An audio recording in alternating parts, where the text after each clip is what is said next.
Good morning. Bonjour. Okay, so we have like maybe 3 or 4 people alive. So today, really, I wanted to talk about Java serialization from a security perspective, and also how to fix it. I don't know how many developers here, Java developers. Okay, perfect. So that's right for you. So I've been working in this area for many years, and I keep finding security issues with it, and that's why I wanted to present today. So I will quickly introduce what this feature is, and then we'll talk about how to abuse it, the attack vectors. And I want to make a difference between what we call gadgets and what I call endpoints. And for each of them, I'll give you a demo. And then in the second part of the presentation, we are going to talk about how to fix this. Again, fixing the gadgets versus fixing the endpoints. And another demo will be shown. And basically, the idea is that I will bypass my own mitigation that I found a couple of years ago when I was working with Trevor. And because this can be bypassed, I want to introduce today a new way of mitigation, a new mitigation for this. So, a little bit about me. So I have 10 years of experience as a Java developer, and after that, I moved into application security for another 10 years. I do a lot of code reviews, and this is how I found vulnerability in all these products. What else? I'm also a mentor for OWASP in Ottawa. You can reach me on Twitter, on LinkedIn. Talking about URL, also at the bottom of each slide, you have a URL that will take you to this slide, the source code, and the videos. It's live as of this morning. And yeah, and also I speak French if you want to talk to me after, if it was not obvious yet. Quickly, a slide about my employer. I work for Salesforce Trust team, so that's our security team. And we have a blog where we talk about security research, and I wanted to point that out. We put the vulnerability we found in there, some cool stuff we're doing, tools. And also we are currently hiring. We have several positions open for application security, different geographies, different level, different kind of application security. So talk to me or contact our recruiter here. Okay. So with that being said, let's talk about what Java serialization really is. So last night, I realized, talking to some of you, that for the younger audience here, you might not realize who this guy is. So this is Duke, the Java guy. He was very popular in the 90s. And today he's dressed up as Bonhomme Carnaval. I don't know if you realize. So this is like imagine this is our instance. This is our object. And serializing it means simply transform that object into bytes, into binary. And as you see at the bottom here, something interesting is the ACED005, the first 4 bytes. This is kind of a signature. If you see that going during a pen test, that means that this is serialized Java. So something to remember. And obviously, deserializing is the opposite. You take some binary, and you create an instance from it. So again, from an attacker perspective, the deserialization is what we are looking at. So the attacker will serialize something malicious, and then the server will deserialize it. And this is what we are going to talk later on. So it is used for persistence. People use it to save objects into files, into databases. It's used for transmission as well. RMI is another feature of Java. It's called remote method invocation. There are other things, other endpoints there where you can send your Java serialized stream. For instance, Spring HTTP Invoker is one. And from an API standpoint, you serialize by writing to an object output stream, and you deserialize by reading from an object input stream. So Java knows how to handle, the byte, the integer, all the primitive types, and it uses reflection and unsafe to handle everything else, every other classes you might have. But not every class is serializable. The designer of the class, the developer, must explicitly implement this interface Java IO serializable. So now let's look into how we can abuse that. So far, I mean, you're probably wondering, hey, what can possibly go wrong with that? There is one specific item, a part of this serialization feature for Java that you can abuse is that the designer of this feature, they imagined that they wanted to give some liberty to the developer. So they came up with this idea of write object and read object. So if you're a developer and you have a class that you want to make serializable, you can potentially declare this write object and read object method if you have something special to do. And I'll give you an example. Big Decimal is part of the standard Java library. It's not really readable, but they have this read object method just to do that, right? So the read object method takes an object input stream as an input. And then the first line they do, they just call default read object, which is like saying, handle this like the regular way. But then after that, they wanted to add some input validation. So you have a line that says, if int val is null, then I do something specific. And this is typically why it's used. So the int val member is instantiated via the regular serialization. So all that is to say that these read object methods, they are always called when you deserialize classes that have one, right? And we are going to abuse the side effects of this because whatever is inside this read object method on the server will be called when the remote attacker try to deserialize an instance of that class. So an application is vulnerable if it deserializes untrusted input, and you have an existing class on the server that has such a read object method and that does something in it that you can abuse. So they can be chained. For instance, I'll give you an example. A couple of years ago, I found one in OpenJPA where I found one class with a read object that inside the read object, I was able to redirect the standard output to a file. And then I found another class that has another read object method where I could write anything I wanted into the standard output. So these two put together, I was able to create a JSP file on the server, and I was just able to remotely trigger the JSP file. So that was a remote code execution. And people call them gadgets in reference to rough gadgets. It's slightly different, but it's like kind of the same idea because you reuse what the server already have. And I'm talking about read object, but we'll see later that there are other methods that share the same properties. And collectively, we call these the magic methods. So, sorry, this is a little bit of an eyesore, but I really wanted to put that up for two reasons. So this is all the talks and all the vulnerabilities that have been reported in that specific field.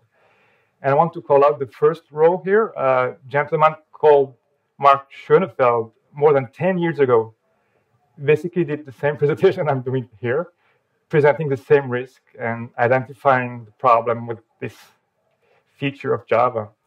And all that to say that it's not new. I mean, it has been more than 10 years old. But recently, the fall from 2015, people like Matthias Kaiser and Chris Brohoff and Gabriel Lawrence and others, they were able to, and they were successful in reviving this forgotten attack vector. And I'm thankful for that because this year, pretty much every security conference has a talk about Java serialization. So that's good.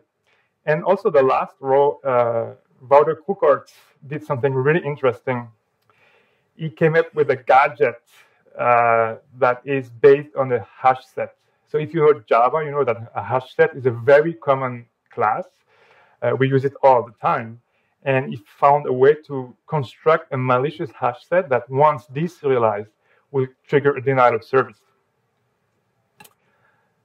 So the reason I'm mentioning it because I'm going to use his gadget several times later in this presentation. So what do I mean attack surface endpoints versus gadgets?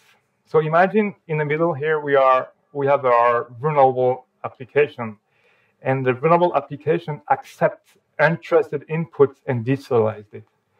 So our attacker was able to create some binary on his own computer, and he's going to send that to the vulnerable service. So the attacker doesn't really know what classes are available on the server, but he's just taking a guess that a class called vulnerable is maybe available on the class path on the server. The vulnerable service just takes the input and deserializes it. Of course, they don't accept vulnerable. They are expecting bottom comma value. So from a code point of view, it looks like this. You call the read object method on the input, and then you cast it to your legit classes that you are expecting. Then the Java virtual machine will just load the class, but it won't load what you're expecting. It will load what the attacker has specified in the binary, right? So vulnerable in this instance. And if vulnerable has one of this magic method, Java will automatically call the read object method, and the attacker will be able to execute whatever is in there. So note that there is a cast in the application level. Once you've deserialized the object, the developer, they cast it to the legit classes, but that's already too late. They will get a cast exception, but the read object method has already been executed, right? So this is how we abuse this. So target number one here is what I call endpoints, right? And target number two is what I call gadgets. So obviously we need both, right? When you want for a successful exploit, you need one and two, right? You need an application that takes arbitrary inputs and deserializes from it, and you need some classes on the server that has unsecure magic methods. So now let's talk about the gadgets themselves. So that's our number two target we had before. So a class is vulnerable if it has one or more magic method, right? And so what are there? I talked about read object, but there are more. We have read resolve, validate object, read object no data, read external, and finalize.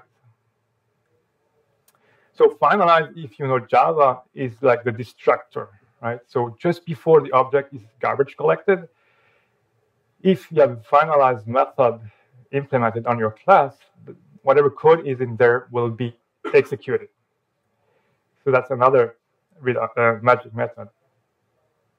But I haven't put constructor. We're talking about destructor, but the constructor is not called when you deserialize, right? So if you have a class that does something malicious inside its constructor, you won't be able to leverage that when you deserialize it, because Java uses unsafe, which is the name of a feature in Java, to create the object, as opposed to calling the constructor. So what do we mean by abusing a magic method? So I already mentioned that anything that has a side effect that you could abuse, right? So think of creating a file, accessing network, code injection if you're lucky, denial of service.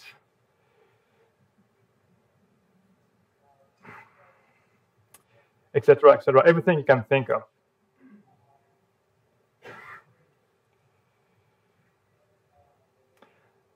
So let's jump into my demo here. So Java memory exhaustion, that's what I'm going to present. So imagine we have such a magic method here. First line you see here, we read an int from the stream that is controlled by the attacker. Again, everything is controlled by the attacker because the attacker creates the binary on his own computer and then sends it to the server, right? So this int that is read from the stream is controlled by the attacker. And then the second line right after, imagine that the server instantiates an array of whatever of that length. Then that's a very easy way to use up all the memory, right? And guess what? I found this all over the place. It's everywhere if you look for it, like in the Oracle implementation, in the class library, in Tomcat. It's everywhere. So I just created a little application here where it created a couple of such payloads, and you have a menu here just to try, and you can deserialize each of them. And in each of them, you will see that you have a out of memory error being thrown, and in each case, it gives you which classes is vulnerable. But I mean, if you look for this, you will find many others. So this was an example of a gadget that creates a denial of service. So what about the endpoints now? So an endpoint is vulnerable if it takes untrusted input and deserialized it, right? So from a code perspective, if you guys are doing code reviews and you want to find these vulnerabilities, this is what you need to look for. So we create an object input stream that is eventually built on users' input, right? So it can be reading from a file. That would be obviously more difficult to exploit, but it can be read from a post request. It could be read from a cookie, like we've seen with IBM WebSphere. Everything that you could control as an attacker. And then calling read object or read unsure on that object input stream will trigger the deserialization issue. So let's move to our second demo about an endpoint. So I reported that to Oracle earlier this year, and it has been fixed for more than 6 months. And that's why I'm more comfortable presenting it today for the first time at this conference. So JMX is another feature of Java. It's called Java Management Extension. So it's an API for managing and monitoring resources, right? So think of it like the SNMP of Java, right? It has 2 optional features, TLS socket and authentication. Really important. Authentication is really important if you're using JMX. So this example here shows you how it looks on the client. If you enable authentication on your server, the JMX client will just prompt the user for username and credential. Simple, right? So why is this important? Like even before the specific vulnerability I found, JMX already had known issues. So prior JMX vulnerability, just abusing existing features. This is an example of Tomcat. So fortunately, Tomcat doesn't enable JMX by default, so you have to change your config to do so. But be aware, if you do so, be careful, bind to a local port as opposed to binding to a remote accessible port, and enable authentication with strong credential, because you have features like this. So basically, that's your JMX client, and on the left, you have a couple of mbeans, they are called, and you click on it, and then you can call a method on it called list session IDs, and all you have, and suddenly you have all the session IDs. So what can you do with this? Just copy and paste into your browser, and you can impersonate anybody else. Pretty interesting. Another very well-known vulnerability, and there is even a Metasploit module for that one, is the remote code execution with mlet. So again, it's only vulnerable if authentication is not enabled, or if you can guess the password, or if you can brute force the password, obviously, right? So we are victim.com that has a JMX listener open to the internet, and then our attacker on evil.org is able to connect. So that's the precondition. Then the attacker called the create mbin on the JMX listener, and he creates mbin of type mlet. And the mlet allows you to specify a URL from which the code will be loaded. So it's like a remote code loading. So evil.org is a domain that the attacker controls, and he had put an evil bin on it. And then victim.com, we just download whatever code from evil.org. And then we just need to invoke, and whatever implementation we put into the evil bin will be executed on the server. So that's pretty bad. So going back to my new vulnerability now. So a client needs to connect to a server. So the clients need to know some kind of addresses, right? We call these JMX connection strings or JMX URL. And it looks like this. So two things. There is a JMX part, right? Followed by a RMI URL. So that's our JMX endpoint. And then we have another part, JNDI, which is Java naming directory interface, also followed by a RMI URL. That's our naming registry. So how many times did you see RMI in the URL? Two? Depends how you count, but yeah. So the idea is that we see that this is like a symbolic high-level URL that encapsulate RMI URLs. So the idea is that they wanted the JMX connection string to be transport layer agnostic. They wanted it to be future safe. They wanted to make a URL so that you can use other transport as well. But as far as I know, I've never seen any other transport that RMI. So my idea was, why not try to bypass the entire thing and connect directly using RMI to the JMX server? And that's what I've tried to do. So on this slide now, on the top is the same URL you're supposed to use to connect to the JMX server, but I created a short version in Java, which is basically a typical way of using RMI in Java, right? So you first locate a remote registry with a port and a host name, and then you just look up a symbolic name, JMX RMI, and you cast it to whatever interface you're expecting, RMI server in this instance. And then you can call the new client method on it, and you pass in your credential by way of an array of two strings, the username and the password. So that basically is equivalent of using the very long convoluted but future safe JMX connection string, right?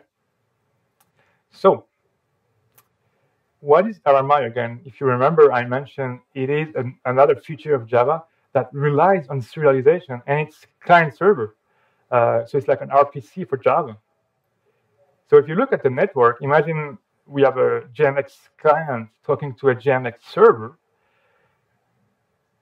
That's what you will see. So 50 is for RMI call, 51 is for RMI response. And after that, what do we see? Our usual suspect, right? The ACED 005. And it's just a regular, if you just remove the 50 in the front, it's just a regular serialized string here. We see our array of strings, and we even see our credentials being passed here. So my idea really was, this is a definition of an endpoint, if you were following me, right? Because we have a client that can set arbitrary binary to a server that will deserialize it. So my idea was, hey, let's try to change the binary, and so that I will replace the array of string with something malicious, and then the server will receive it and will deserialize it. But the beauty of that is that I didn't even have to do this, because there is a Java API for doing just that. So if you look at the RMI server API, that's what we use to call the new client method on, right? If you look at the new client method, where you passed in the credentials, it's not strongly typed. It's an object. It's not a string. It's not an array of two strings that they're specifying here. It's just an object. So you can just, on the client, create whatever object you want, call the new client on the remote object, and that's your unsecure endpoint. And the beauty of this is that even if you enable authentication on the server, this happens before because you're just sending your credentials, right?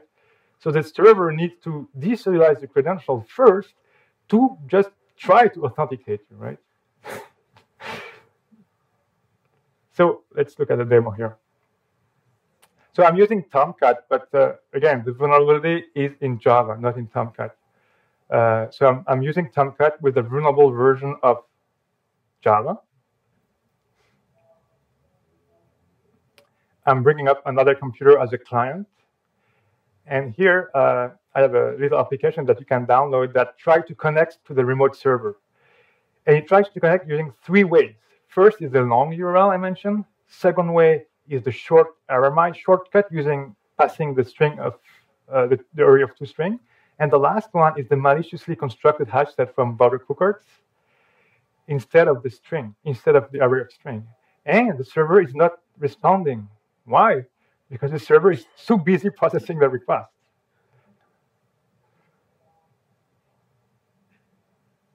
So now I'll show you how they fixed it. Now I'm restarting Tomcat, and this time I'm using it with a version of Java that has the fix.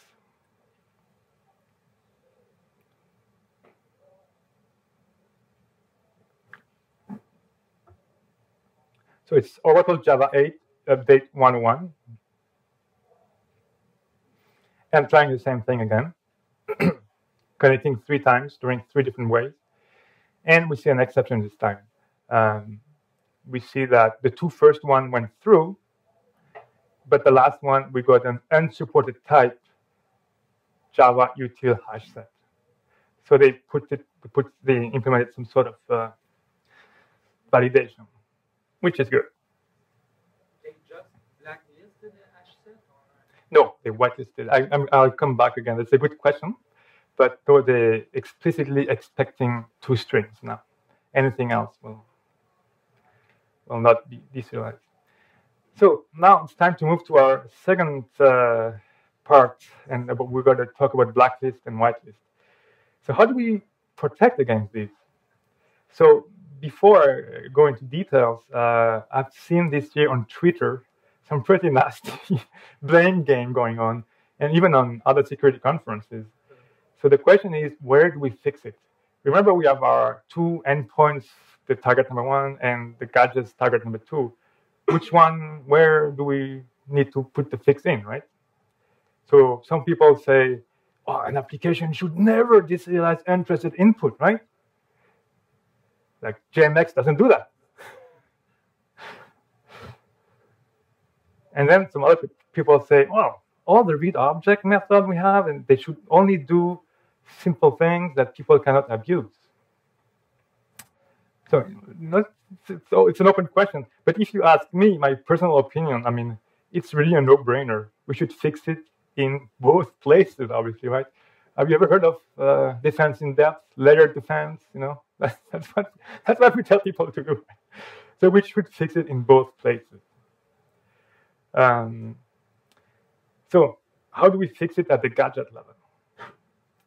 So we could make the magic method more secure. So what does that mean? Some fixes I've seen over the years that some people realize, oh, maybe these classes, it has so many side effects that maybe I should just remove the implement serializable, right? And then if you don't make it serializable anymore, there is no problem. Or we can add input validation. That's an interesting concept, but it's, you know, if you think of a typical web application that has a web form that you send data to the server and the server processes the data. I mean, we all know that developers, they always do input validation, right? It's always validated. Most of the time they do, because it comes from a web form. So why should it be different if the input comes from a stream of binary? And why don't we do input validation on the first line of the read object method, right? There's nothing preventing us from doing that. So for instance, if you were handling files in that read object method, we could just, you know, make sure we don't have path traversal. if we are creating files or if we are creating a new array, we could just make sure we can restrict the resources, we can catch the exception early, a lot of things we can do. So that's the easier part. Now, how do we mitigate against endpoints? So obviously the best fix will be to change the API, right? Because right now we have this, if you remember, right? We call in the read object, and then we cast it to what we are expecting. Wouldn't it be nice to have another method where we call the read object, but then we pass in what class we want, right? And then we don't even have to cast. But again, I mean, some people don't know what they're expecting, right? I mean, for instance, message queue. A few message queue have Java serialization as a transport mechanism. So they don't know what they are going to be sent. And also knowing the developers, I mean, the first thing they will do, they will call read object, object.class. Okay, I have no error anymore, it compiles. So, and anyway, that's not going to happen soon. So we need something else. Another idea will be to use sandboxing. So what we mean by that is that we take the code that does the deserialization and we put it inside a block that is protected by a security manager. So a security manager is another feature of Java where basically you control what you allow the JVM to do, right? So for instance, we could configure the security manager not to access files, not to create a process, etc., whatever you deem insecure for your own use. But it's not recommended for two reasons. First reason is that, again, if you don't know what you're expecting, it will be a real nightmare to configure it, right? You will never know what you should prevent and what you should let go through, right? And then for another reason, like it doesn't work because look at the CV I found a couple of years ago. What I was abusing was inside the finalize. So imagine this: you deserialize the input, and everything is fine. You have a security manager; it protects everything when you deserialize, and then the object, has its life.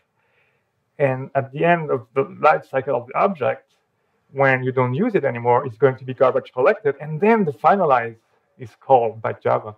That's outside of the block protected by the security manager, right? So it won't help in that case. For instance, this is an example of finalize that deletes a file that can be controlled when you deserialize. So it has some value, right? But doesn't protect from everything. That's why in 2013, I came up with this concept of look-ahead Java deserialization. So at the time, I looked at the class name, right?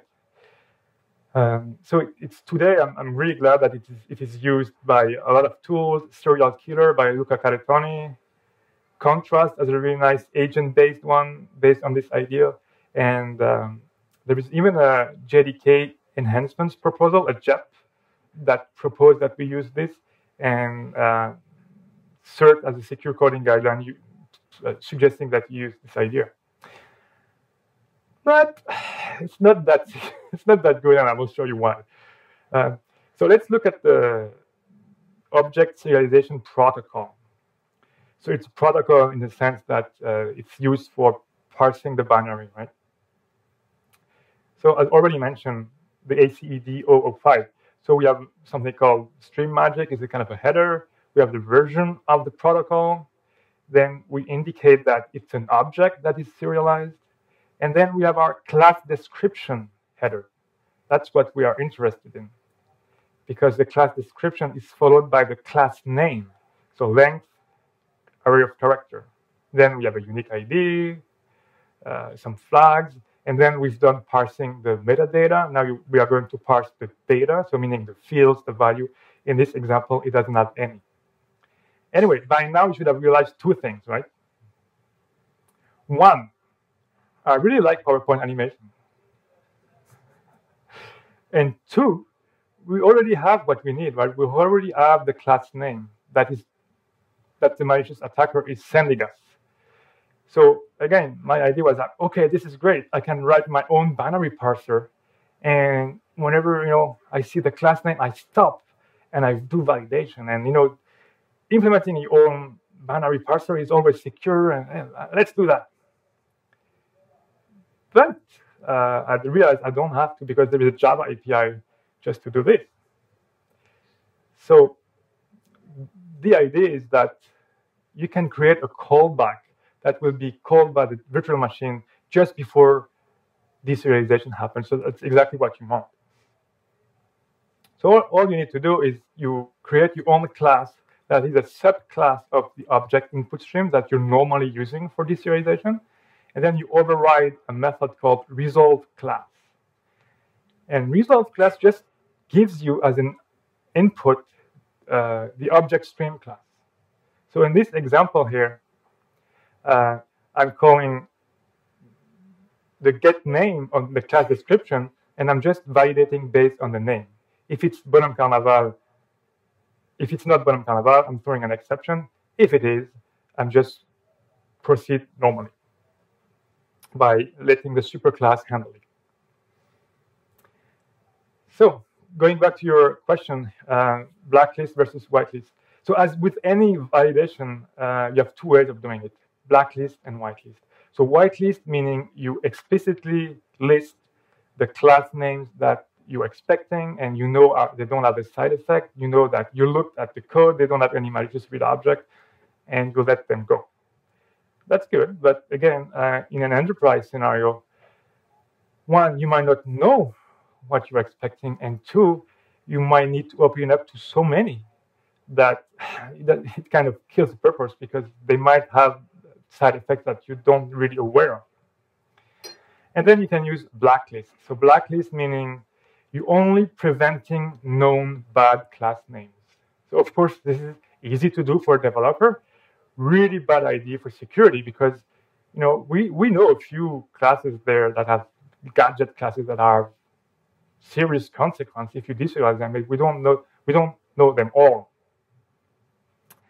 And also, it's known to be broken because Alvaro Munoz and Christian Schneider, they came up with this idea of a class I call a springboard class, because if you look at this class, inside the magic method, they instantiate their own object input stream and they read from their own.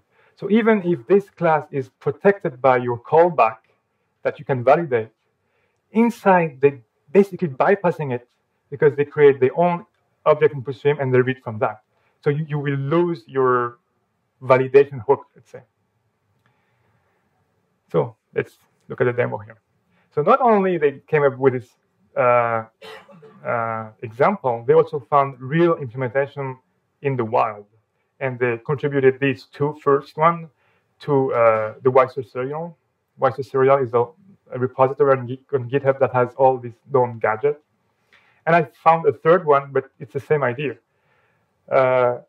You see exactly that, right? They have a read object, and they instantiate a subclass of object input stream, and they read twice from it. So let's look at the demo here. I'm using Apache TomEE, which is a enterprise J2E implementation. So I'm bringing up my client computer, and I'm checking the version number. It's 173. So now I have another application that generates a payload, generates this file. And now I'm going to send a post request to the server using the data from this file, because every Apache OpenEGB has a /tomee/EGB URL that you can post binary serialized data to it. And the server doesn't respond. Why? The server is too busy processing the request again.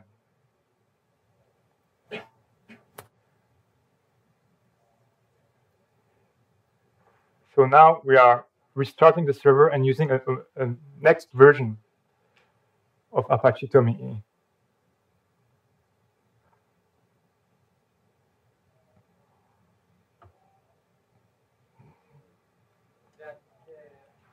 Wait for a second. Sorry. So just checking the version number. So it's one version up, and we try the same thing. We try to send the same post request. At this time, our attack didn't work. There is no denial of service. We check the log file, and we see that they added some validation here. Security error hash set is not whitelisted as deserializable. So they have a config file, system.properties, where they have two lines, one for blacklist and one for whitelist. And by default, they blacklist everything, and they don't whitelist anything. So I'm changing that to blacklist only hash set, and to whitelist a few things like our legit use case, Java.everything, and Apache.everything.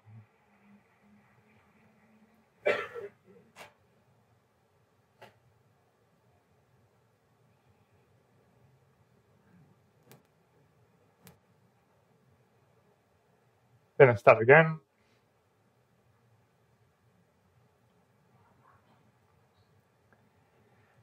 I try again, and again, it didn't work. No denial of service.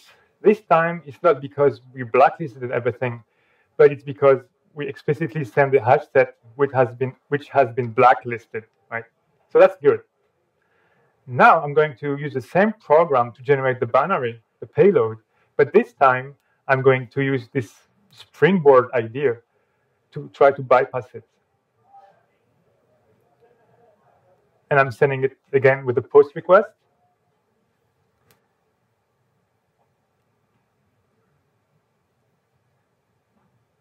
The new file I'm using this time. And the server doesn't respond because the server is too busy processing our denial of service. So what we've seen here is that Apache Tomee is secure by default because they don't allow any serialization.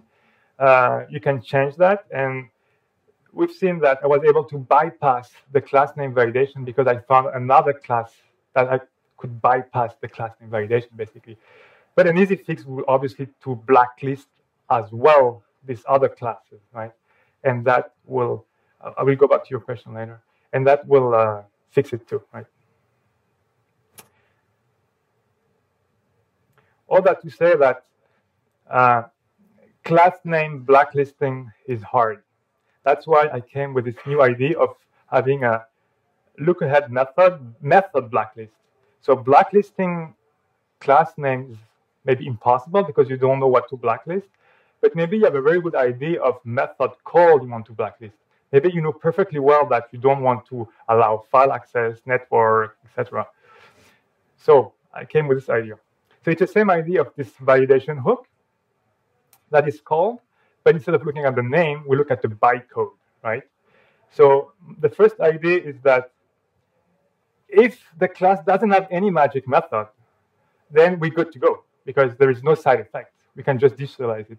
But if it does, then we need to look at all the magic method, look at the bytecode, look at kind of build the call graph of every method that is called from these entry points, and then compare that to your blacklist. And if any blacklist method call is found, let's say you don't want to create a file, and then your blacklist is that any of the blacklist, you reject it.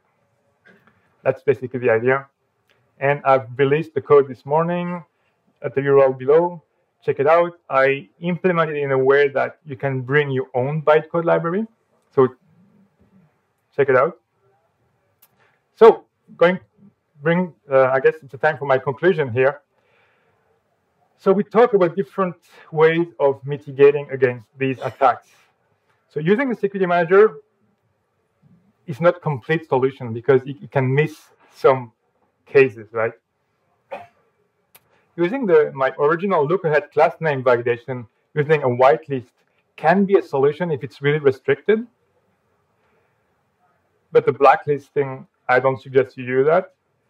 And if you really have to use a blacklist, you might want to try this new method blacklisting. And then bringing the conclusion to my conclusion is, if you're a developer, and some of them are, just don't use serialization because I hope I was able to convince you that it's a risky proposition. And if you really, really have to, like let's say you cannot use JSON or you cannot use more safe and more secure alternative, try to use class name whitelisting. And if you really can't, try this method blacklisting. But again, try not to use it at all. And with that, I have a few minutes for questions. Sorry, what's first? Oui.